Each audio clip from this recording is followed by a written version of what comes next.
Hey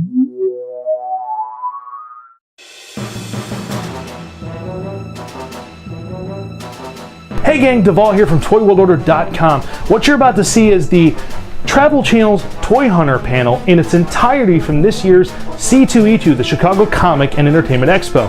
Now I wanted to come on real quick and apologize because they did have the lights pretty dim in the convention halls there for the panel because they were showing clips from this season's Toy Hunter. But I did try to do my best, and I also want to apologize for some of the pans and zooms. They're not really smooth and slick, and I was a one-man band out there, gang. Plus at one point I was standing in line to ask a question, but you still get to see everything. That's a plus, right? So sit back, relax, gang, and enjoy Travel Channel's Toy Hunter, the panel from this year's C2E2 in its complete entirety. Good morning and welcome. Good morning. You fell asleep. Thank you. My hair. I combed my hair with a firecracker this morning.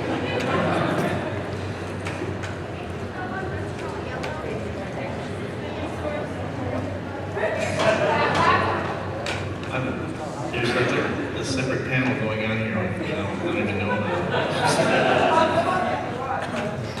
Yeah, plenty of chairs. If you'll allow me to introduce myself, my name is Elliot Serrano. I am the Geek Features writer for the Chicago Red-Eye, Geek to Me. It's a real honor and privilege for me to be up here today with these two gentlemen who kind of, if anything, I'm really jealous, really jealous of what they get to do. So welcome to the Toy Hunter. This is not your ordinary Child's Play panel, where today we're going to be talking about something that I know we're all very passionate about, the toys and the show Toy Hunter. And I want to, before I go much further, hey, let's give it up for Mother Nature for giving us a nice day today. I was a little concerned that all these people, celebrities and stars are going to come to our fair city. You're going to get that really crappy weather we've been having. Or the city can't make up its mind whether it's winter or spring. We've been dealing with that, so you got some spring weather. But without further ado, I'd like to introduce you to the stars, the ones who make this show happen. First, we have the host of Travel Channel's Toy Hunter, Jordan Hembrough.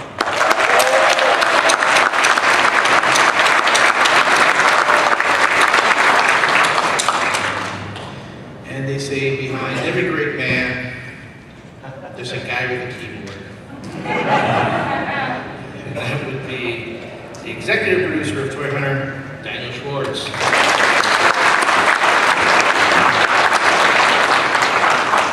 So let's make this about them. Jordan, the show's yours.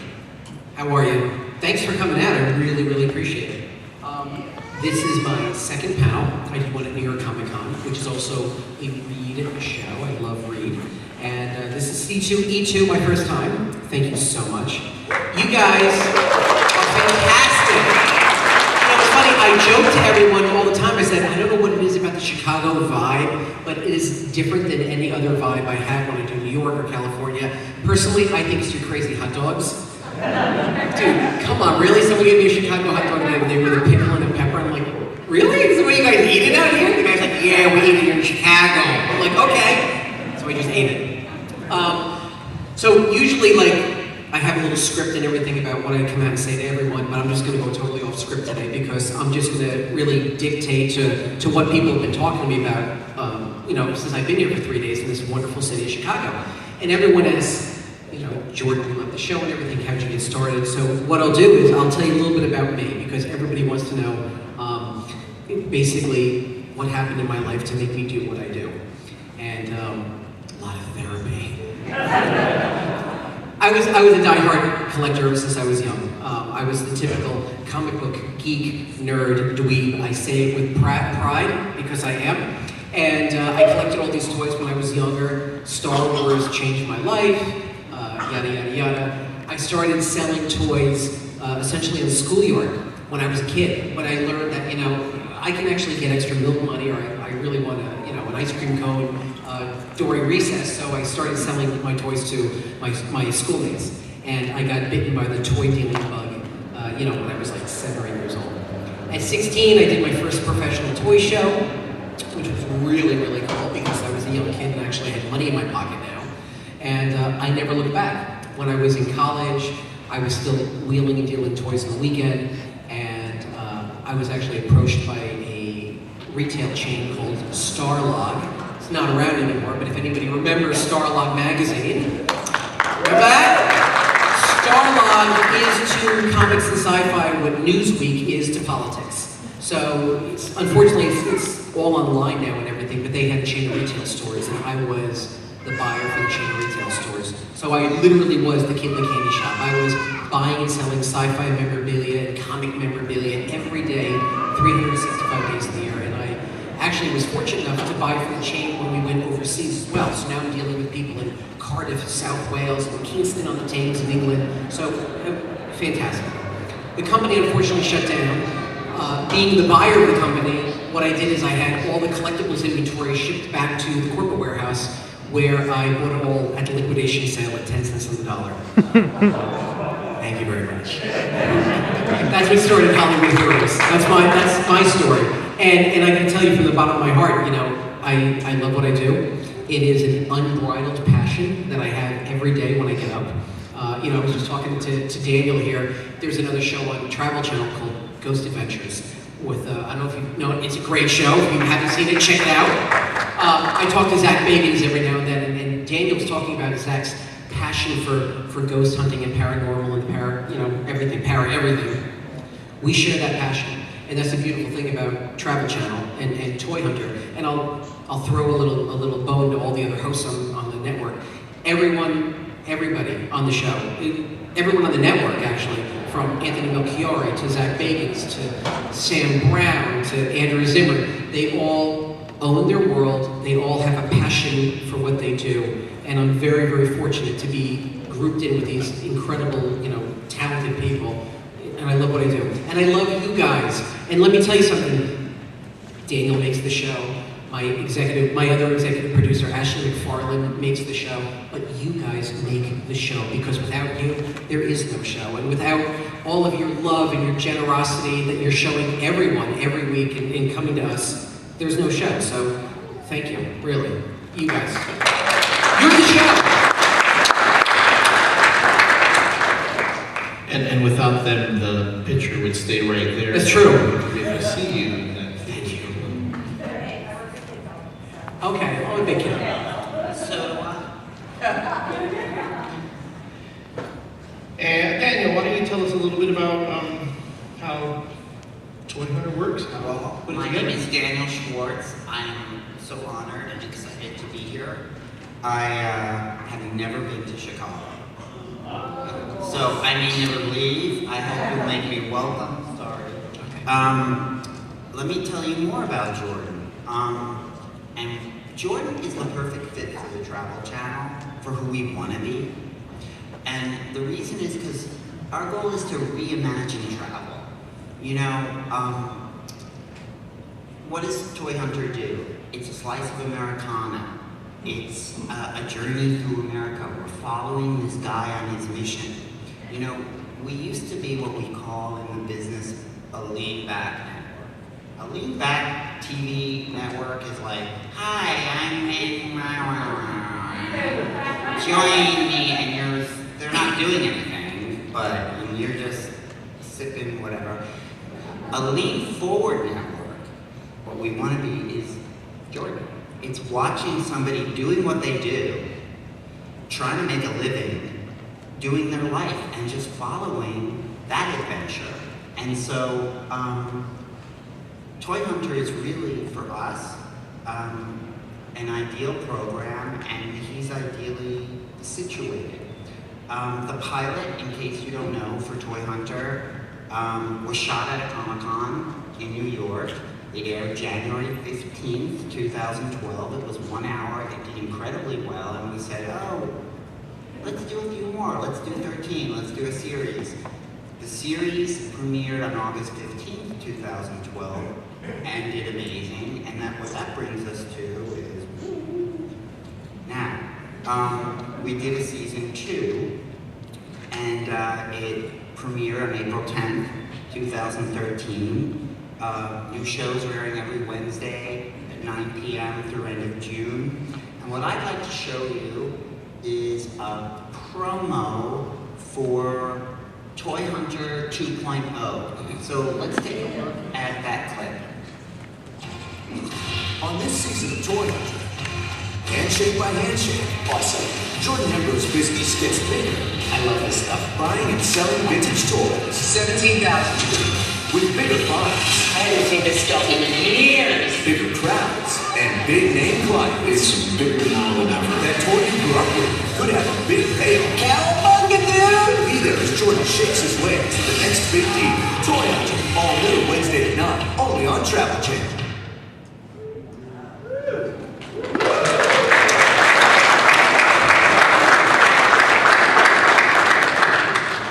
So, what is the second season, and is anything different? Well, a lot's different. Toy Hunter 2.0 is bigger, and by bigger, I don't just mean bigger toys, although some of them are really heavy and large. But more valuable toys, and not just more valuable, that bigger, but more important toys, holy grail toys that Jordan wants or other people want. Important toys in our culture, iconic toys that we all know about, household name toys. That brings us to pop culture. You can't really talk about toys without talking about pop culture. Toys are living pop culture. They tell us about the past. They also tell us about the present and give us clues to the future. So when Jordan sees a toy, his mind doesn't just go back in time, his encyclopedic kind of, wow, crazy mind. He actually called me Rain Man earlier, so I'm just gonna Sorry about put it that. out there. No, but his mind also makes connections to the present, why something is important and what it relates to. Everything is related, as we all know, to everything else. So when Jordan sees a Gomer Pyle lunchbox, his mind goes, well, you know, Gomer Pyle, Andy Griffith Show, spin-off, and really since then, the concept of the spin-off, and he's like Frasier, Colbert, and he's going on like, wow. So you don't even have to care about Andy Griffith, Gomer Pyle, but everybody knows what a spin-off is. And that meme, that idea, that comes from, well, it relates to toys. Toys hold that. So toys are living culture, and that ain't nothing. And Jordan's an expert on that. Jordan will see a toy gun from the 50s, and his mind will race forward and be like, you know, it's interesting. I see all these guns post-World War II. They were really big. What's really interesting is mid-60s, no more guns. Huh. Well, you have the counterculture movement, the Vietnam War. Suddenly on your TV set, you're seeing a lot of, you know, things that make guns less attractive, and the space race. So suddenly you're seeing a whole new generation of toys and pop culture. And what's different in season 2 is we're getting into that. Because it is just about, it's about the toys, but it's about everything that toys really are about. And toys are about a lot. It's also, in season 2, more varied locations and more varied people. Everything from Jordan discovers this flea market in New Jersey has a weird, rare collectibles cache. And to a rocker mom on Long Island who's paying for her son's college by selling memorabilia, to a prototype designer in Miami that has rare Thundercats prototypes that nobody else has. And that brings us to celebrities. This season is going to feature celebrities and celebrity collectors, from Danny Bonaducci of the Partridge Family to Gene Simmons of Kiss, who is a huge collector and was featured in our premiere episode this season on April 10th. So let's take a look at a little clip from an episode I call Kiss and Tell. And it's kind of fun, so let's take a look.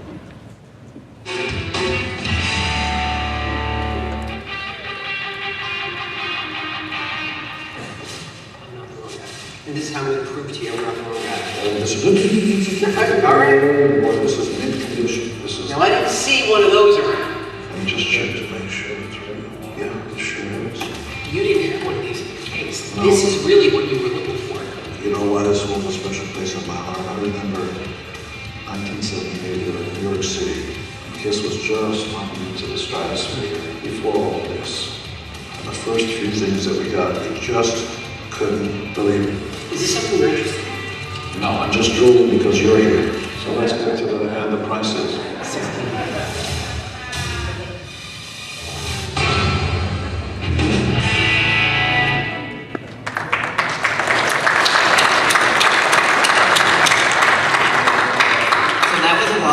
And there's actually a kind of cool story behind that. Gene Simmons' manager contacted me and was like, Gene Simmons is a big fan of Jordan Hembrough. I'm like, really? And I knew that. no, seriously. He really respects Jordan. He'd like some help. And maybe he'd, appear on the show. I'm like, okay. And so what you see happen on the episode is what really happened.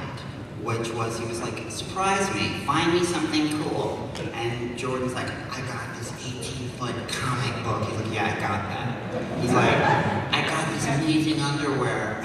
Yeah, I was responsible for making the needle manufactured. I gave it to women at parties.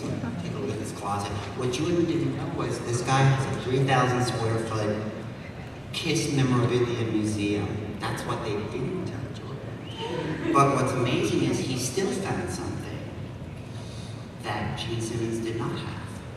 You don't want to piss off Gene Simmons. And that really, where I live. but I think that really speaks to, what he does, and Gene wants to, be on the show again. But the point here is that what we're doing is we're following a genuine journey of discovery and giving people kind of exciting takeaway information and experiences that are real and fun and relevant. So the next clip is very interesting. Jordan finds a Dino the Dinosaur toy from the Flintstones, and you will watch his head explode. Because you'll see what it does for him in terms of associate. Well, take a look at this clip. Oh, this you're gonna love. What's he get? This is the battery-operated Dino the Dinosaur. Had that when I was a kid. Fred Flintstone, man. It was made by Louis Marx in 1962. Check it out. Yeah. What do you He's have? bumping going. Okay, Yeah, he's bumping okay. going. He's pulling. Yeah, All right, and he was supposed to, his tail's supposed to wiggle. There he goes. There you go. Do you know the Flintstones was actually based off of the Honeymooners? Fred Flintstone was originally inspired by Ralph Cramden. They were both hot-headed husbands with hearts of gold. And they even kind of remind me of more recent characters like Homer Simpson and Peter Griffin. In fact, I've heard that Family Guy creator Seth MacFarlane's first sketch was Fred Flintstone. See what I did? I brought it around full circle. You like that? Will it take 200? Right there's 200. Yeah. I need to be up in here a little bit more. I think I can sell the Dino the Dinosaur for around 500, but if I'm gonna buy it, I really can't spend more than 250. Well, if this is 200, what's this? What about a little further down here? 250? 250?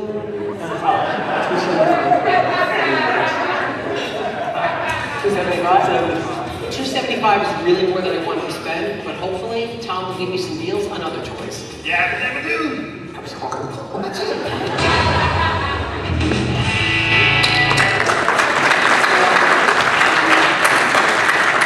That was fun, and you're going to see a lot of that in season 2. Basically, to borrow a line from Jordan, I'm going to try to bring things full circle. The amazing thing about what Jordan does and is able to do, the more we listen to him, is he's relevant. He makes things relevant to anyone, even if you don't know about the toy. He makes you care. And we're at a Comic-Con. You look around and you think, is this important? I would say it's very important culturally. You could walk around here and learn a shit ton, about what people are thinking, what's going on, what they want to see. And that's why, you know, it's important, and that's why it's important that it's on Travel Channel. So basically, our pilot was shot at a Comic-Con in New York, and we're very excited about it. We're at a Comic-Con, and the next clip I'm going to show you takes place, in part, the finale, at a Comic-Con in Seattle. So I'm trying to bring this full circle, get it? Comic-Con, Comic-Con, come on, chameleon, Comic-Con, Comic-Con. So I'm going to show you an exclusive clip. Nobody's seen this except for me. I haven't seen it yet. He hasn't seen I'm it. getting nervous right now. We don't let him see anything. He lives in a paddock still. Let me show you an exclusive clip this Wednesday night, 9 p.m. The episode, I call it Battle for Seattle. I think it's my favorite episode. I won't get into why, but it really is cool. And take a look at this sneak peek from Battle for Seattle. May 1st, 9 p.m. My journey through some last-minute deals that will help me sell 15,000 at the Seattle Comic-Con has brought me to Miami. And it looks like I'm about to drop some serious cash. Save the best for last. Thunder Wings Lionel and the Luna Lasher Mumra. Lionel was the good guy. These are his Thunder Wings. It was this giant apparatus that was strapped on his back and these giant mechanical wings, like Lionel's main mode of transportation. I think this is how he commuted to the castle there. Fly around, look at the kingdom. Good gas mileage. Good gas mileage. They were wing powered. I don't know. Mumra and the Luna Lasher. This was like the ultimate tool of destruction. Had all this crap that flew around and anything in his way and destroyed anything. These are super, super rare. You're talking anywhere between $1,500 and $1,800 each. Get real. Please, I'm asking you. Don't make me beg. You want to sell them? Because I do want to take them to Seattle. Big or little. Don't do this to me! Look at 1,800 for the hair. I promise you, I will give them a good home. I can do it. Yes? You are becoming my, like, toy savior. Jose just gave me the keys to the Thundercats kingdom, and now I'm ready for Seattle Comic-Con. My prize pieces are a Thunderwings Lionel and a Mumra with Luna Lasher that I got for $1,800. These could bring in upwards of $3,600 at Comic-Con.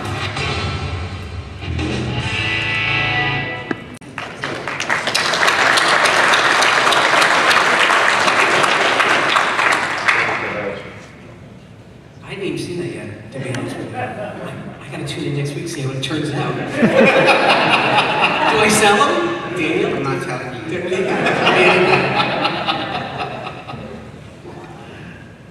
You know, the thing is people come to me all the time and they're like, oh, we love the show, and it's all about toys and everything. But if season 2 has taught me one thing, and especially working with, I've been truly, truly blessed working with my my other executive producer, Ashley McFarland, who is this incredible woman who's become just my dear, dear friend. She's made me understand that the show is really, it's toys, yes, but it's actually more about the people as well. And not just characters and everything, but just about everyday people, just like you and I, sharing this common bond. And that's the beautiful thing about toys and toy collecting and pop culture and everything. I always say to everyone, these toys that we grew up with, they're the great leveler. I mean, they're the great, you know, just, it makes everything okay. Because I don't care how old you are, how much money you make, or what you do for a living, whether you're, you know, a line worker at a restaurant or a celebrity, you know, making $1 million in movies and everything like that. We all had toys when we were a kid. We can all share this common bond, and it's really that whole journey that I'm taking you on back to your childhood that I truly love, because I go on it all the time. So, you know, when you talk about Travel Channel, people are like, oh, a Travel Channel, we don't get it. Not only am I taking you on this literal journey, like in a car, and here I am in Chicago, but I'm taking you on this figurative, sort of metaphysical, metaphorical journey to, you know, back to your childhood. And it's something that a lot of people have actually connected with, and that's truly what the show's about, too. You know, I love it. I will absolutely be here for years to come, if you want me, and just, you know, I can't say thank you enough. All right. Well, I myself had a couple questions for you about this. Ask me anything you want. Question answer time? Yeah, it's question and answer time. I love this part. I get to go first. Okay, so we talked a little bit about this before the panel started. People, you say yourself, toy collecting for many of us is recapturing our childhoods. And you know, we're all up here with similar ages, and we know the period of time, the toys that we collected. What do you think, you know, the kids of today are going to be desperately searching in the attics for, you know, when they get to our age? 10 years from now? 15 years from now? I don't know. That's a great question. You know, it's funny. It's like, if I knew that, I'd go do something else like cure cancer, because you don't know. The beautiful thing is what we do is you never really know what's going to be collectible or valuable. The only piece of advice I can give to everyone out there, the young guys, and to be honest with you, let me tell you something. I'm absolutely fascinated and astounded and overjoyed about the amount of children watching the show. And when I say children, I'm talking about 5, 6, 7, 8 years old. A girl came up to me at the Comic-Con yesterday, and she was like 9. She's like, I watch your show every week. I said, you watch it with your mom and dad? She's like, no, I watch it by myself in my room. Like, she doesn't care, she watched the show. But I digress.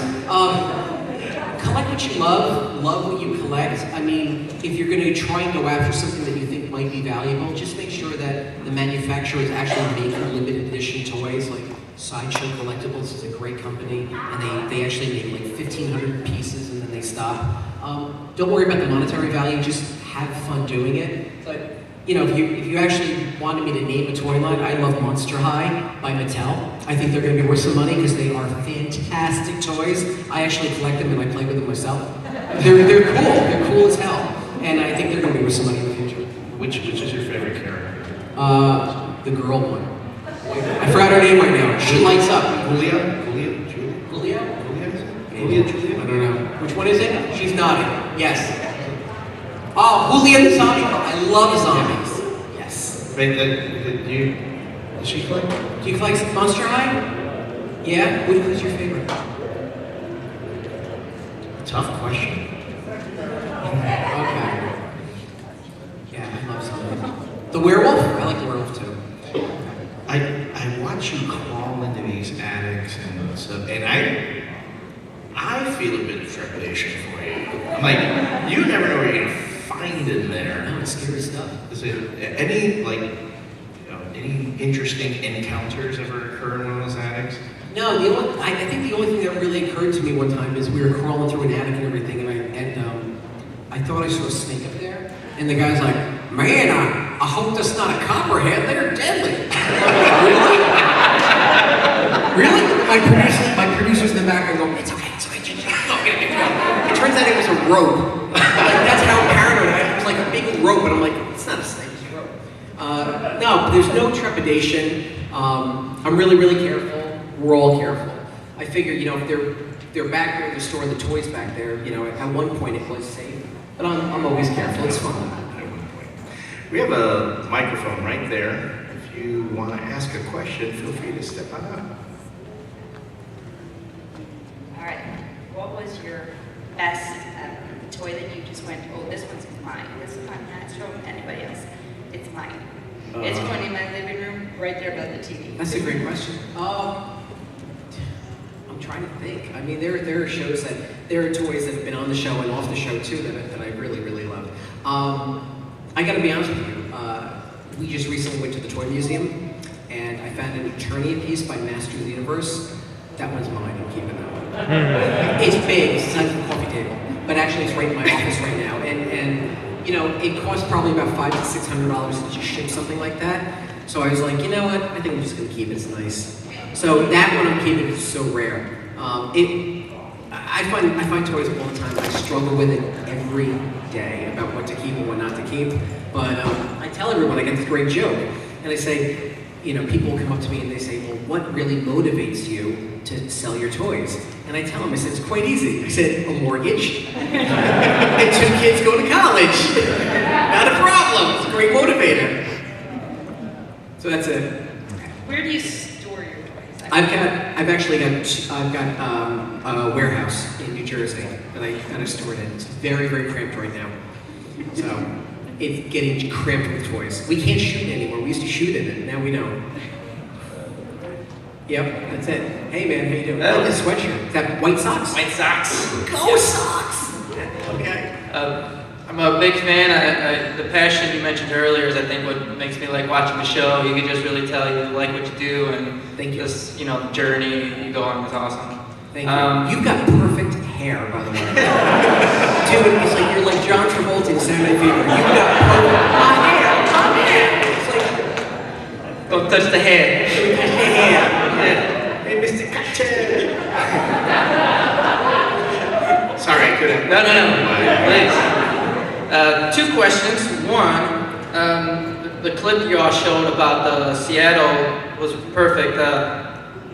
When you negotiate prices, I mean, how do you know those two are going to sell for all this much money? I mean, why did you start so high, $1,800 for those two Thundercat characters, instead of just saying, Great question. I've been doing this for a long time. I know really what's rare when I see it, and believe it or not, sometimes if I've never seen anything before, I'm like, I've never seen this before. Must be rare, and sometimes I've gotten really burned by that. Those two pieces are sort of like in the Thundercats community. They go into like Thundercats lore of how rare they really are. The 1,800 was high. I felt confident about it that I could sell them. All I can tell you is tune in next week, Wednesday at 9 p.m. Eastern Standard Time. It's really cheap. Great, thank you. And then the final question Yeah. so you mentioned Monster High, but are you keeping up to date with current toys? And, I do. Okay. Yeah, I actually do. I work with a lot of toy companies every now and then, and I still, believe it or not, something that's not shown on the show is I do consult with toy companies a lot on consulting.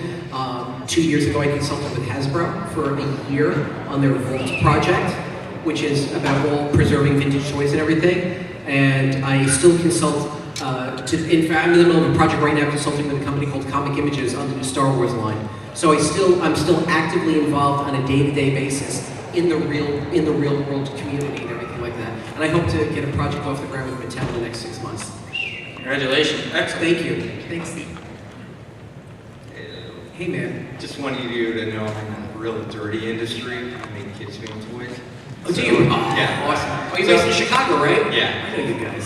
So, I'm just curious, what are your thoughts about the industry and kind of where it's heading? You talked about the ray guns being banned in the Vietnam era. We're kind of facing that right now. It's kind of... Overall, it's interesting, especially since you deal with children and everything. I think the biggest thing that's actually come around in the past 10 years is tougher laws and quality control issues for children. I think it's very good. I think a lot of times it can stifle the creative process because you can make a really cool toy and they're like, well, sorry, you can't do that, it's not safe for a child.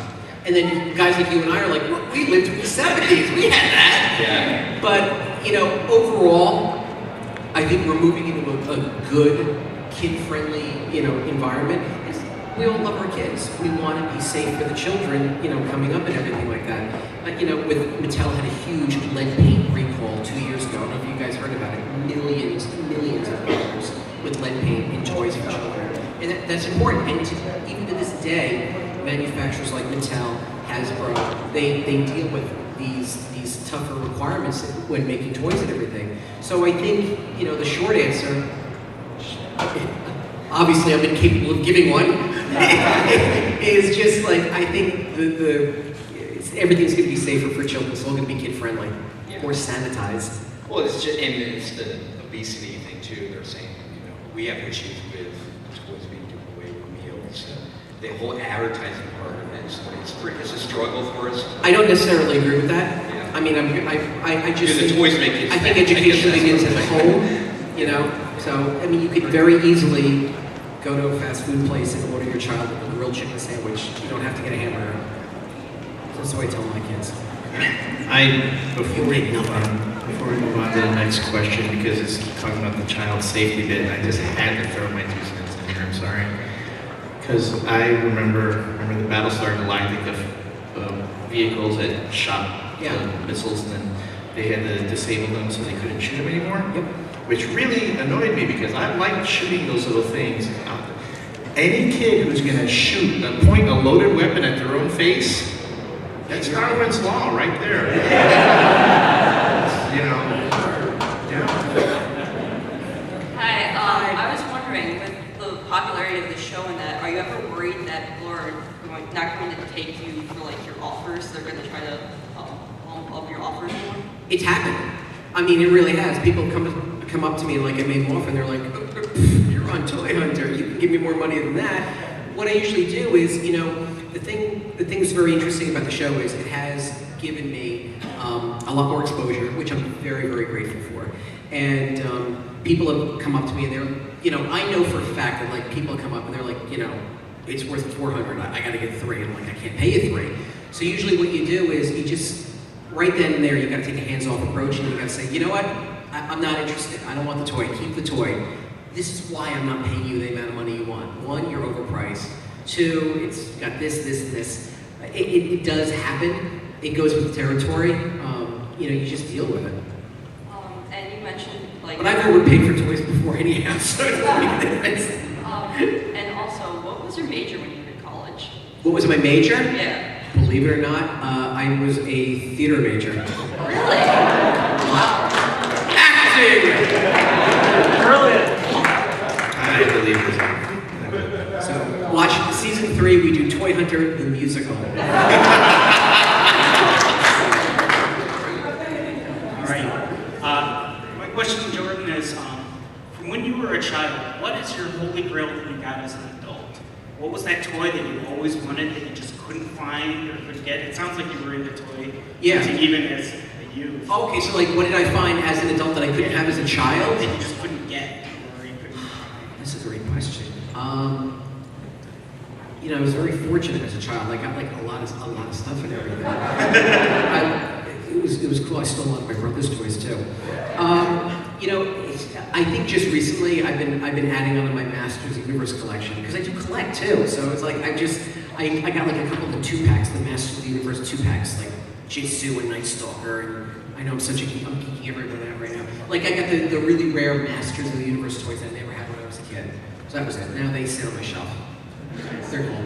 Well, here's another question. I see this Toy Hunter action figure deck over there. Have you sold yourself for a license? Or licensed yourself for an action figure? That's actually funny. I'm actually talking to travel right now about getting a license for it to use the travel logo and everything. I love it because people have wanted to collect a little Jordan doll. It's not going to be, it's like $24. That's all it's going to be. So it's in the works. I'm seeing what I can do. What scale? It's going to be about 8 inch. Like that big. He was actually going to bring him, but his agent wouldn't clear it. There's a voodoo kit that comes with Thank you. Hi. Really love your show.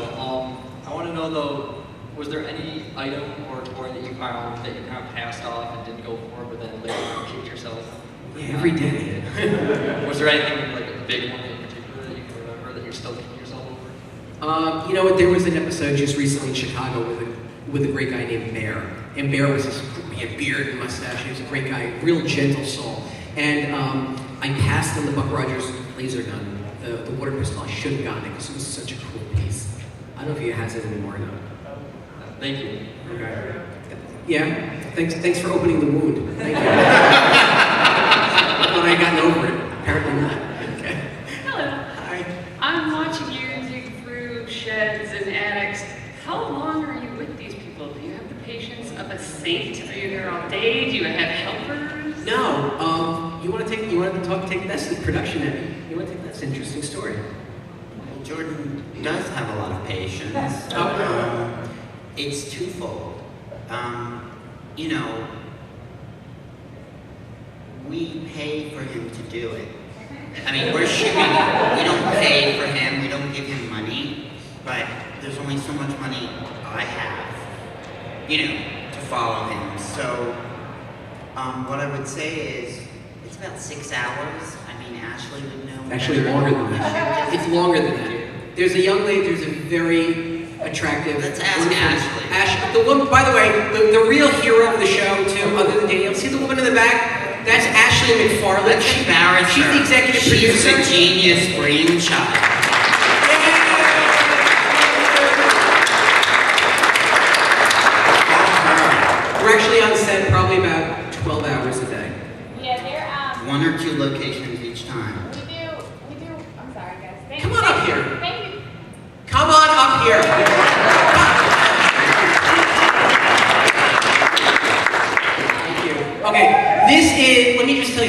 walking up here. This woman stuck by me in the pilot. She's the one, her and I were in during the pilot. So she took a concept and she made Toy Hunter. All right, here you go. Come on up, Matt. You didn't know you were gonna do this.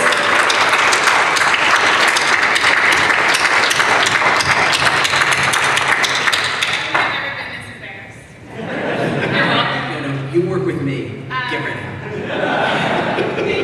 And now I forgot the question. You just want to know how long we shoot with him? Yeah. How long are you at one place? And is it just Jordan? Is there? Yeah, it's well? originally we wanted to. I know you guys probably watch a lot of reality TV, and the goal, I think, with this series was to keep it as real as possible.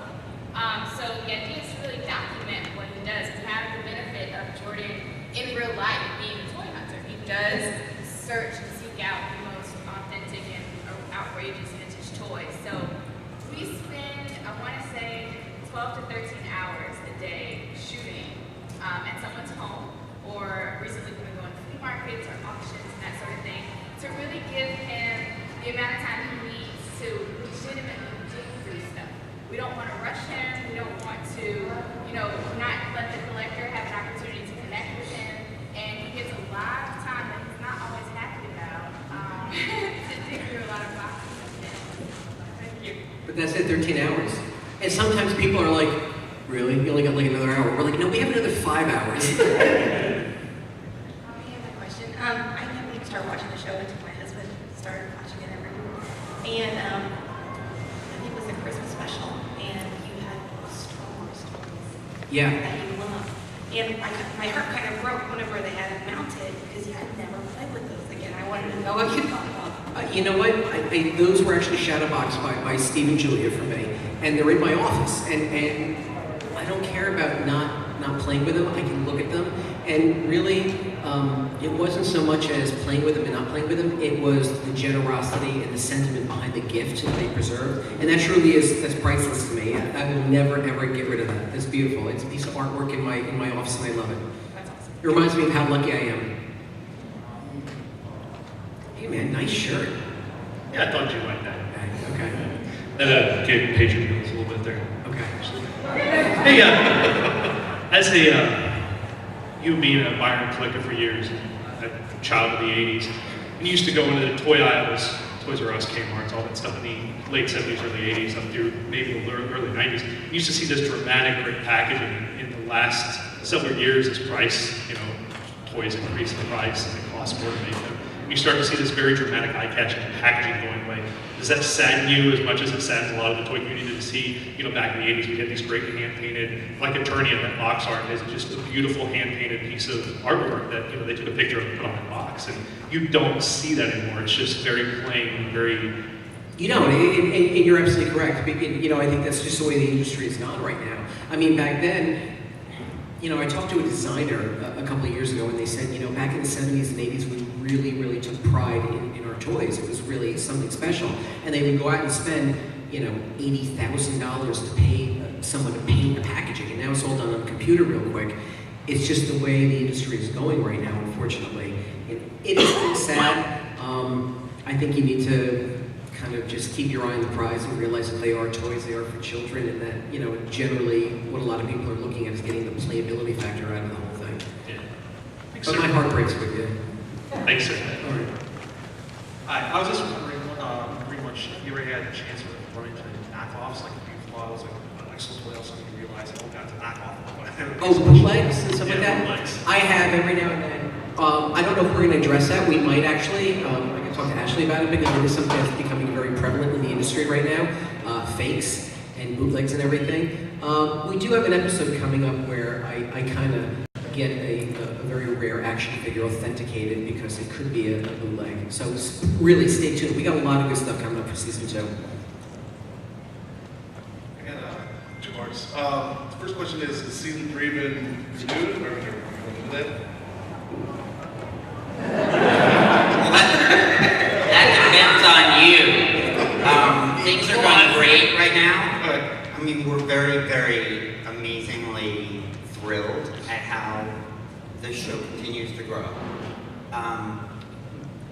And that is a question you can answer. Because, it's a business. So what I would say is, stay tuned. It truly is. I mean, I know it sounds like I'm giving you lip service. We've been very, very fortunate the first 3 weeks. I mean, the numbers have increased. It's doing very, And very, they do very well. well. But when I tell you, it truly is, the audience and folks like you sitting around watching it, DVRing it, sitting there. I mean, I really am. I truly work for you. I mean, really, I'll do whatever you need. That is not a joke. I'll get you a cup of coffee, make you a sandwich, maybe laundry you drop off. We get 1,000 people and ask them almost 1,000 questions. What do you like? What do you dislike? What are you missing? And it's not like it's like connect the dots to make a show better, but you really learn what people who really watch something and like it, how they would like it to be better. And we take that very, very, very seriously, because obviously, they vote with their remote. Yeah. And that's why it's so important to come actually to conventions like this and everything.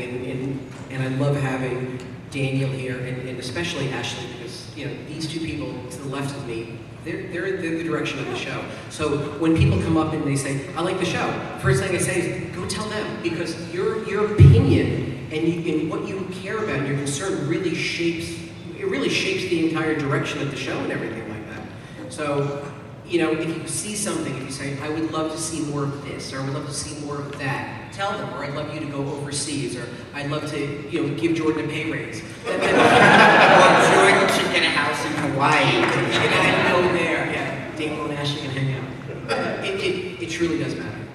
And then the recent episode that just went on, you went to that toy factory that it seemed very frustrating because they were trying to say liquidation of everything, yeah. And then they wouldn't sell you anything. I want to know more about was that the most frustrating thing you've been to? It was That's the most frustrating thing I've been through. Yeah, because Ashley was shooting, she's like, "Really? Really?" So it's very difficult when you go someplace and the collector doesn't want to sell anything. Because we talk to them, we're like, "Do you want to sell?" "Sure, I want to sell." Then we get there, and he's like, "I don't want to sell anything." and Ashley will be like, "Really?" His defense, it wasn't like, "I don't want to sell anything." He just, and I think all of you guys can relate to this, he did have a different impression of what the business of toy dealing was. So he legitimately thought that his toys were worth a little bit more than they were. And Jordan is an expert in this field, and he was very honest and very candid with him to give him reasonable prices and thoughts on what he thought his toys were worth. And at the end of the day, it wasn't a satisfying situation for that collector. Just went out of there or something? But Peter's a great guy. He was very wonderful, wonderful. and it was an awesome facility too. Yeah. Greetings. Hey. Kind of a three-part question here. What is the name of your business, Jordan? My company's name is Hollywood Heroes. You can find us. We've been incorporated since 1995. You can find us on the web, HollywoodHeroes.com. We buy and sell everything every day. So it's your warehouse and website. It's not a brick and mortar store. No, we don't have a brick and mortar. That could be season 4. Yes, stay tuned. Now the shoot for the pilot was at a Comic-Con and you were selling, correct? Yes, sir. Are you doing that here as well? Yeah, we have also you have a booth. Yeah, we do. We have a booth. Hollywood Heroes has a booth. You can come check us out. We're booth 1247. Everyone can stop by. And we're actually filming at the same time. We're filming Toy Hunter while we're at the booth as well, which is great because it really enables the audience and everyone, the fans, my friends. I don't say I have fans. I say I have friends. Fans. I would encourage you to come by and give him a really hard time. It's great because it actually enables all of us to share the experience together. Come out, see the lights of the crew, meet the people. I mean, people were talking to the cameraman. They're like, "Hey, you filmed Toy Hunter? Yeah, what's up, man?" And they're like talking to everyone. It's like we're very, very accessible, and because we're just such a laid-back crew and such a wonderful team. I'm so fortunate to really. I give them a hard time. I give Ashley a hard time every day. By the way, she turned to me the other day. She goes, "You're getting a little difficult to work with." I'm like, "Really?" I would never say that. No, she didn't say that. There are a lot of toys that we found on the road, though, that are in that are in the booth and everything. Yeah. We're very, very accessible. Very cool. Thank you. Okay, thank you so much. Hello. Hey, how are you? I'm very good, thanks. My question is kind of more of a production question. You alluded back to the pilot initially and shooting at a Comic-Con and shooting as a concept idea that you said this is where we got to go and this is what we have to do. You haven't mentioned as far as pre-production goes. Did you take that to a focus group first? Or did you want the feedback from the fans. Did you do that, or was this a concept that happened and we aired it and it was good so we ran with it? Or did you test it before you kind of threw it out there? I give that to Danny and Ashley. I actually wasn't the executive producer then. I'm the reboot guy. Sure. My sense. That doesn't always end well. In this case, it is good. I mean, it wasn't good in the beginning when I was like, what? Now it's great. My sense was it rated well, and that was enough. I mean, and focus groups cost like 20 to 60. Well, I was interested because you alluded to the fact of the cross-sectioning of Americana and the fact that we have, toys that everybody plays with. Well, obviously Grandpa played with toys and little kids play with toys. You have an 8-year-old and an 80-year-old sitting in a focus group because you have such a universal Yeah, but show. our audience is 25 to 54. They look at the demographic. That's the demo. Sure. So when we tested the group that is buying the ads. Sure, absolutely. And I wasn't sure how much in depth that was, or you thought we got a in fire that case, starter. the numbers spoke volumes, and when we tested it, it was more, okay, we love this show. How can we tweak it? How can we, is there room for improvement? Is there room? And that's kind of where I enter stage left, and ask a lot of really annoying questions. But so it just depends on the series.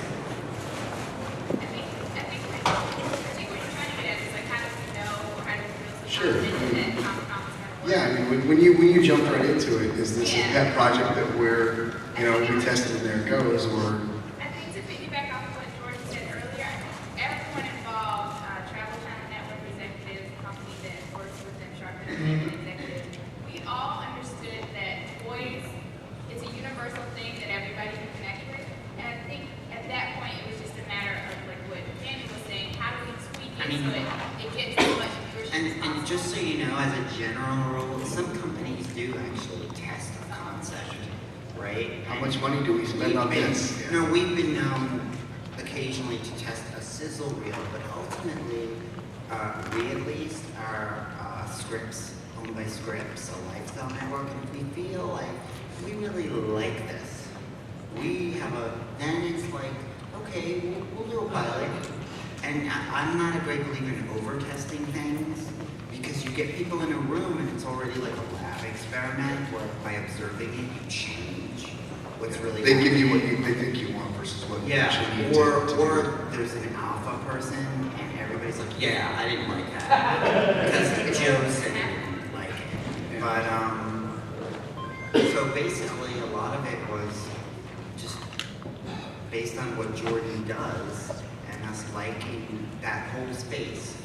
We were really lucky. I mean, we were really lucky too because the crew. I mean, first of all, the pilot, it was like 5 people. That was it, and it was really Ashley and our director of photography, Jacob Goodwin, who is just incredible. And then we have this incredible team of people. Our associate producer Tara, who's in the booth right now. Stop by and say hi to Tara.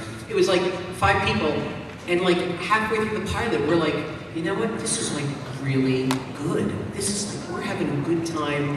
Everyone really connects to what we're doing. And we weren't even on the air yet. We're telling people on the road, like, what we're filming, like, this is what we're doing. And people are like, oh my God, this is really good. And I gotta give you credit.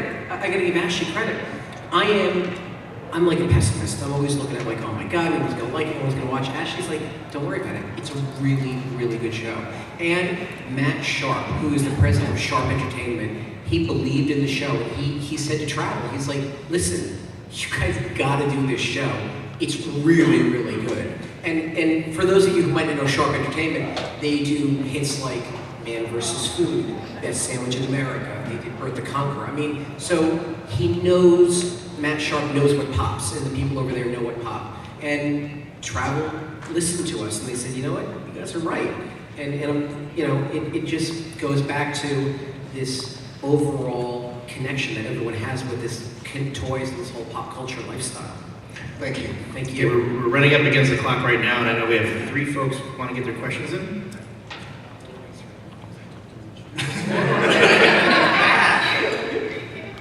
Hello. Growing up in the 60s, I kept a lot of toys that I played with. Most of them are in good shape, but they've been played with. And I wanted to keep them for my children, pass them down. But now with the show, we've seen the popularity of collecting toys. Do toys that have been played with really have much of a value to sell? And if they do, how do you really interpret what that value is going to be? It varies. You know, it depends on the toy. It could be like a super, super rare toy. Like I've got a Blythe doll at my booth, loose. She's like $1,300. You know, that's almost unheard of for a loose toy. If it's super, super rare toy, they still maintain their value even if they're loose. Can I add something? Because I'm an artist. Yeah, no. I'm learning a lot in the time that I've been working with Jordan on this show. And what I noticed is a toy is as valuable as the people want it to be.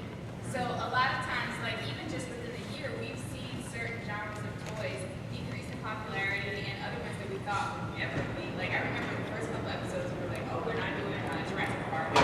Turtles. Or Ninja Turtles. We skipped a bunch of Ninja Turtle toys.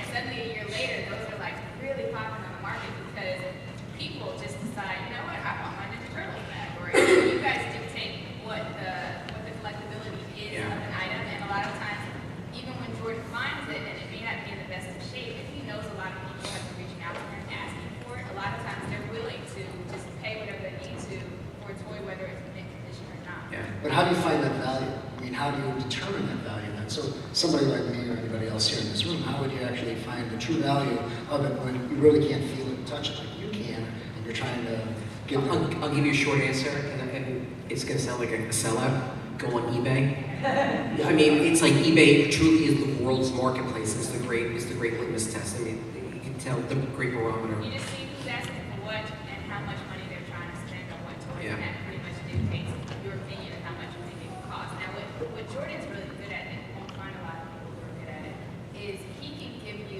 forecast in the future. Okay, this is really cool right now. I can probably get a decent amount of money for it, but if you hold on to this for like 7 more years, the chances of it increasing or decreasing are higher. He can give you that real assessment, and that's just because he's been in this business for so long. He understands how the trends work. Okay, I'm sorry, we only have time for one more, and we gotta make it short. Okay, so first, just want to thank you. I've got a 9 and a 6-year-old daughter, and your show gives us something to watch together, and it's kind of cool because, it's cool because it's a chance for our kids to learn about us more. Yeah, thank you. Yeah, so I mean, so we get to sit and I'm like, oh, in your uncle used to play with this, and they're like, oh, that's cool, and we learn about that. So there's one of them's coming tomorrow, and she's so excited. So she's Okay. But we all have wish lists of toys that are out there that we haven't bought. Is there a toy that hasn't been made that you're like, oh, I wish they made a toy with this? Yeah, a Jordan figure. Like, is there a character or a movie or a toy line, or like, oh, I wish that was a cool show. I would. You know, there's a company out doing a remake of Alien, the Alien action figures. I'd like to see them make like a ship for them. It's not cool. The geeky answer. All right, thanks, guys. Thanks. And thank all of you for being here.